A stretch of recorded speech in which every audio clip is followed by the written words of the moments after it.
Okay, so we're going to be looking on Adobe Illustrator today.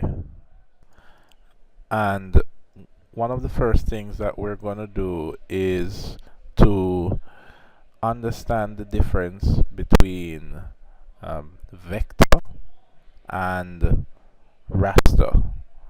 So, what do I mean by vector and raster? Well, as this is a practical session, let us look at that practically. So, I have two software open. I have Illustrator on the left and Photoshop on the right. So what is the real difference here? Well, now simply put, Photoshop deals with pixels, which we also refer to as raster, and Illustrator deals with vector. Now, vector is made up of paths and anchors. So let's take a look at that. So we're going to open two files here. Now on the left we have Illustrator, and Illustrator, as we said, does not use pixels. It uses paths and anchors. Now on the right we have Photoshop, and of course Photoshop deals with images, that deals with pixels. Now if I zoom the picture on the right, right, it looks like a pretty decent picture. But if I continue to zoom, you realize that eventually you see these squares. These squares are actually the pixels that make up the image.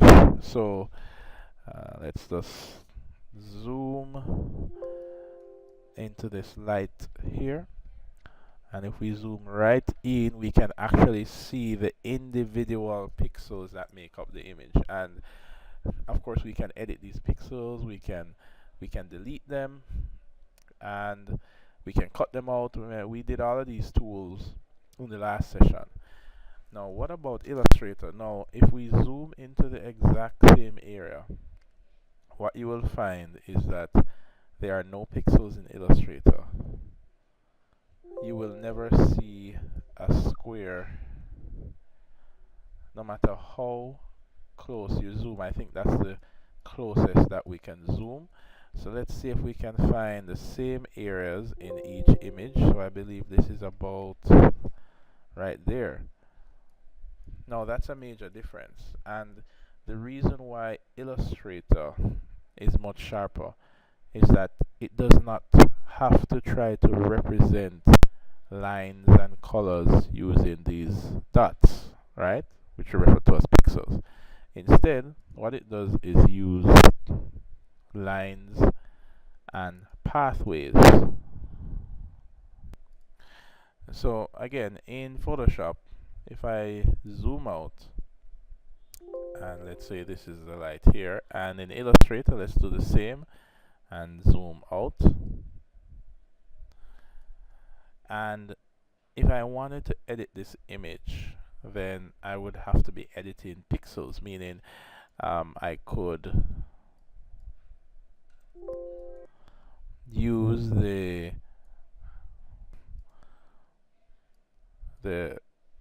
key tool, and I could delete.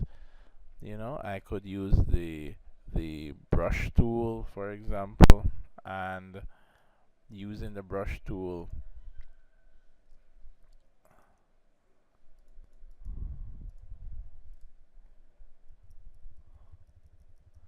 I could start making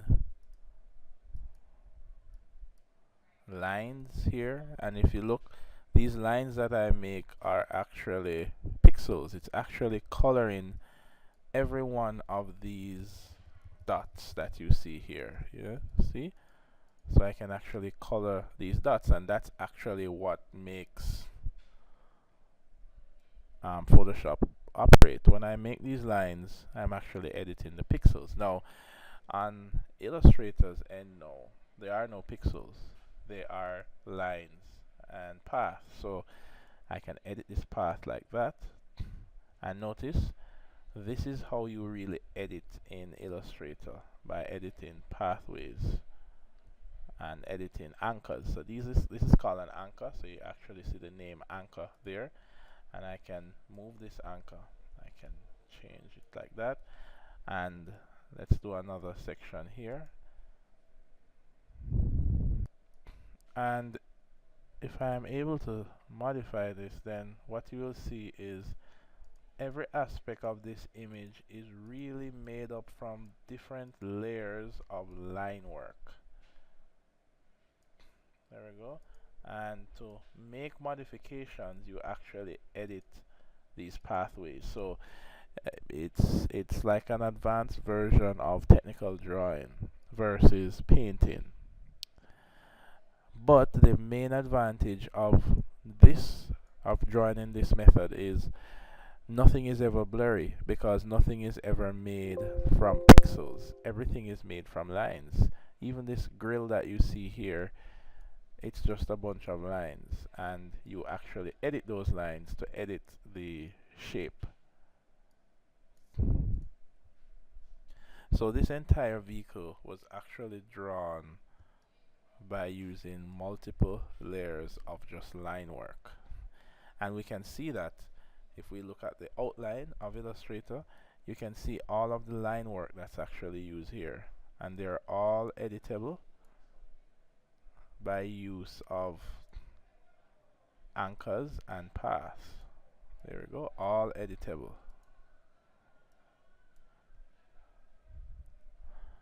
Whereas in Photoshop, it's pixels.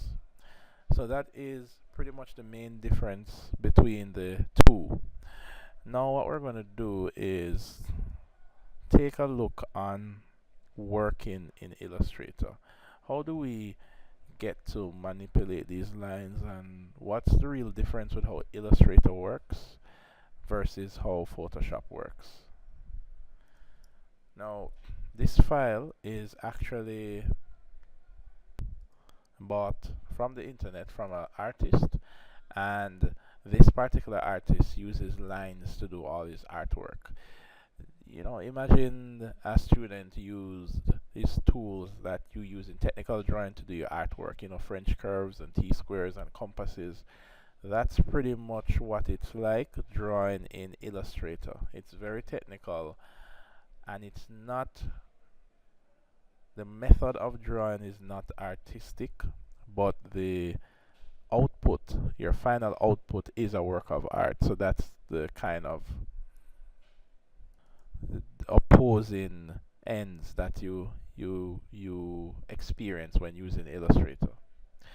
Okay, so we're going to open a new file. So I'm going to go to File, go to New, and depending on the version that you're using, you may get this fancy new dialog box, or you may get the more traditional settings. So we're going to name this Testing Illustrator, right? And number of artboards 1. So in Photoshop you had canvas, but in Illustrator you have artboards. We're going to change the size to letter size. We're going to make it portrait for the time being, and our color mode, we're going to use, let's use RGB, right? Now once you do this, just click create document, and here you have it. Now this is actually pretty similar to Photoshop. If I go over to Photoshop here, I can do the same thing. You should be familiar with this already. So we're going to go to New Document, and we're going to use the same specifications.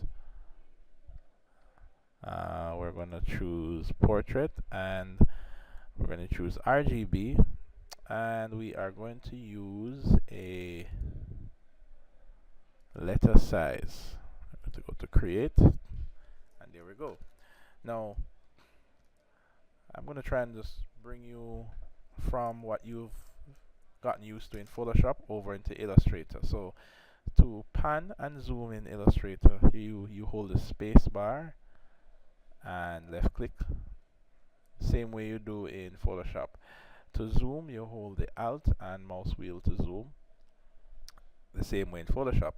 Now, the concept is pretty similar. If you remember, the concept in Photoshop is most of the general tools are located on your left, and most of the specific tools are located on the right in the form of panels, to which you access the panels from the window menu.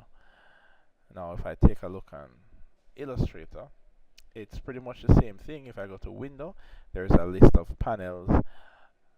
As a matter of fact, you might notice there is more panels in Illustrator than Photoshop. So remember that the panels are specific tools, and in Illustrator, it's no different.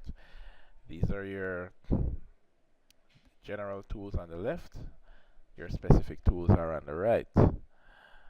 Now notice the toolbars, and if we compare the toolbars, we can see that it's pretty similar. I can see a text tool right here in Photoshop, and there is also a text tool in Illustrator. So there are some similarities.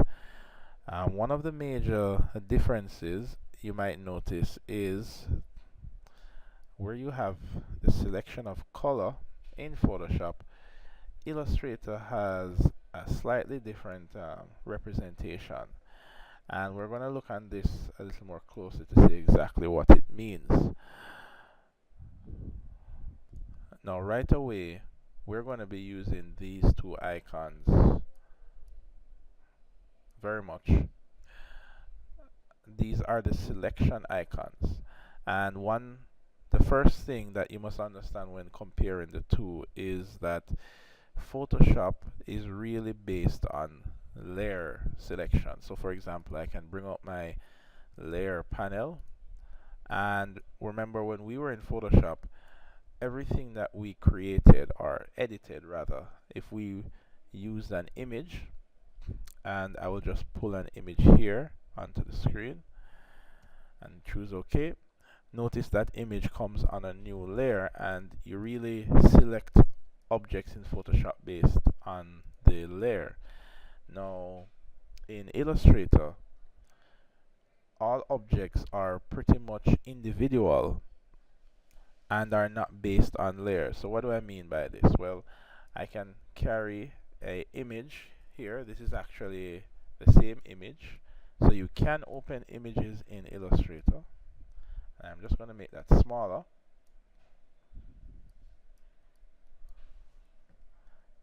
And I'm going to carry another image.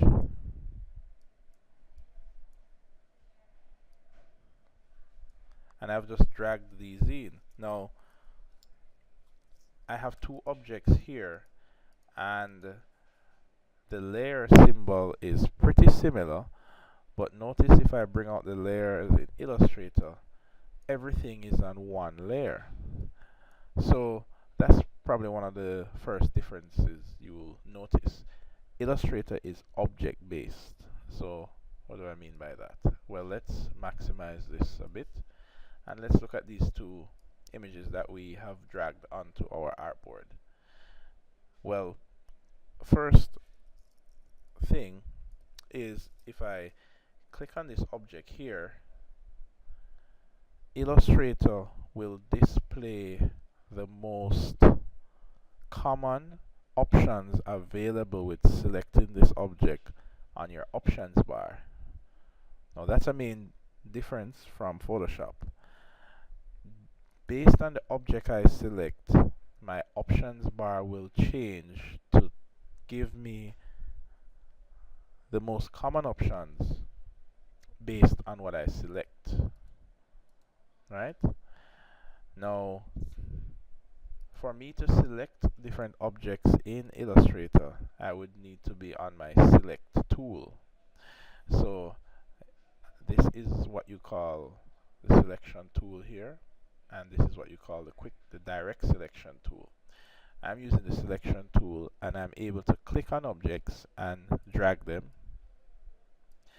And of course, I'm able to drag them off the artboard. Now, Illustrator can have many artboards in one file.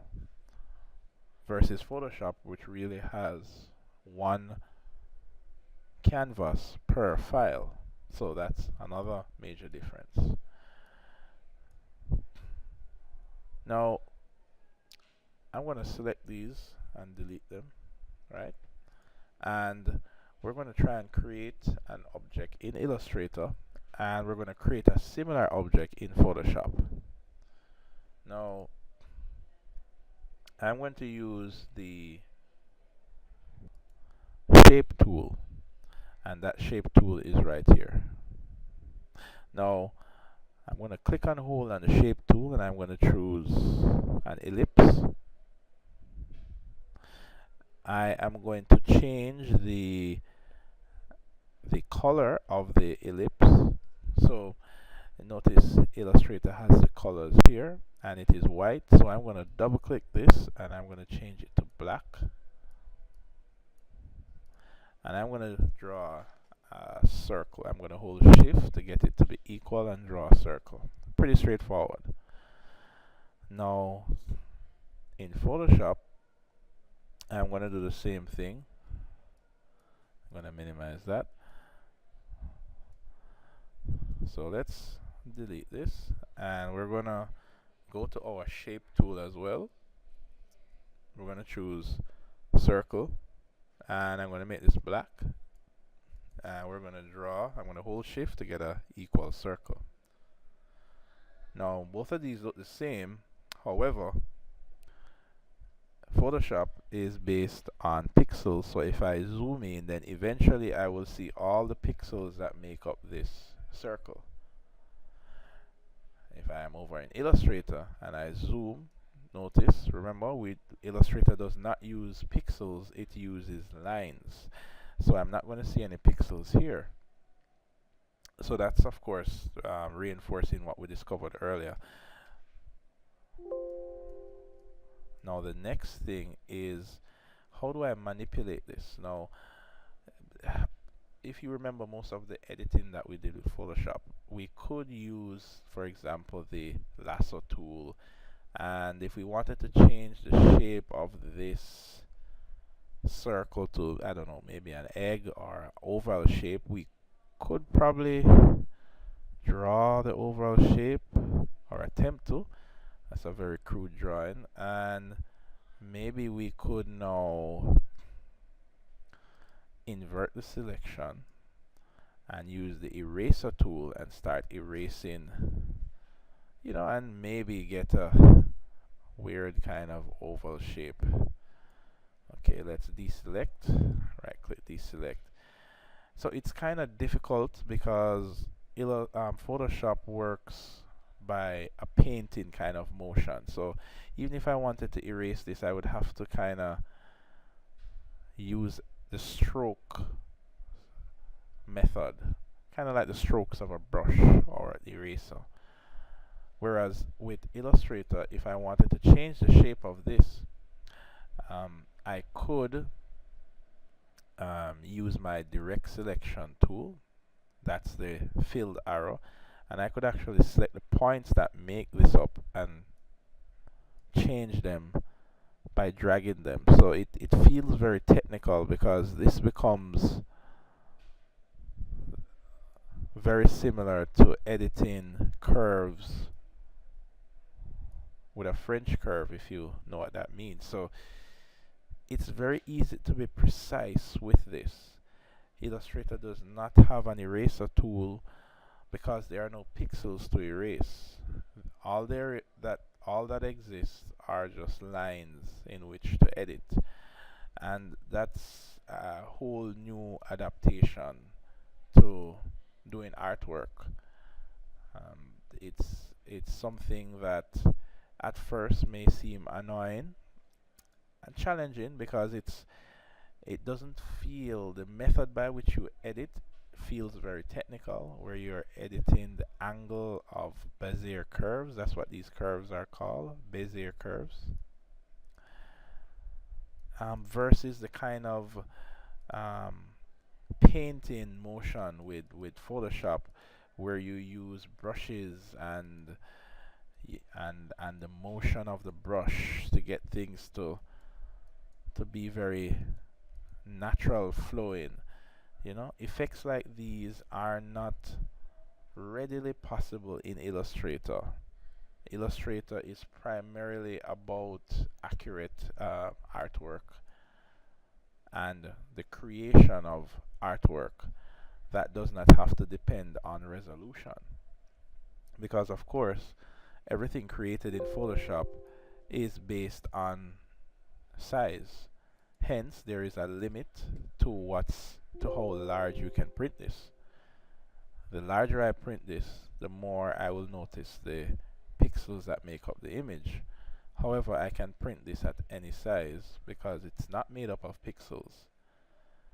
If I zoom out of this image, I can count the amount of pixels from here to the end. However, in Illustrator I can't because there aren't any. So pixels will limit the size of an image. The more pixels you have, the larger the image. Of course, the more pixels you have, the larger the file. With Illustrator, there are no pixels, so you can print a business card on a billboard size print and it will still be 100% sharp.